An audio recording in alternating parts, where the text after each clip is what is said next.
মহাকুম্ভে যাওয়ার সময় বন্দে ভারত এক্সপ্রেসে আমরা কি কি খেলাম সেগুলোই আজকে তোমাদের সাথে শেয়ার করব।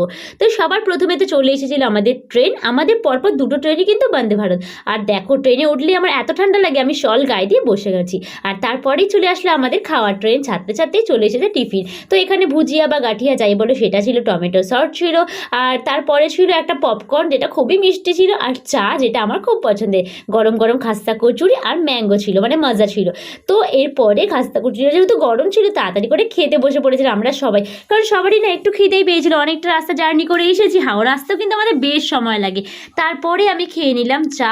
চাটা খেয়ে যে কি শান্তি লাগছিল, আর চাটা খেতে অনেক টেস্টিও ছিল। আমাদের ডিনার চলে এসেছে, বন্দে ভারতে আছি আমরা, আর পেটে একদমই জায়গা নেই খাওয়ার। তো এখন বাজে মাত্র 7:30। তো চলো খাওয়া দাওয়া করে নিলে খাওয়াগুলো ঠান্ডা হয়ে যাবে, আর আমরা 10:30 নাগাদ নামবো ট্রেন থেকে। তো চলো দেখে নাও কী কী এসেছে। এই দেখো, ডিনারে আমাদের ছিল ভাত, ডাল, চিকেন, আর দুটো রুটি ছিল, আর একটা আলু ভাজা ছিল, আলু, গাজর, কড়াইশুঁটি, টমেটো এইসব ভাজা, আর তার সাথে ছিল দই, এটা মিষ্টি দই ছিল। আর খাবারগুলো সত্যি বলতে ট্রেনের খাবার বলে যে খারাপ হবে তা না, খাওয়ার প্রত্যেকটা খাবারই ভালো ছিল। আর সবার শেষে দিয়ে গেছিলো এখানে আইসক্রিম। আমরা ঝটঝট করে খাবারগুলো খেয়ে নিলাম, কারণ একটু পরেই আবার আমরা ট্রেন থেকে নেমে পড়বো।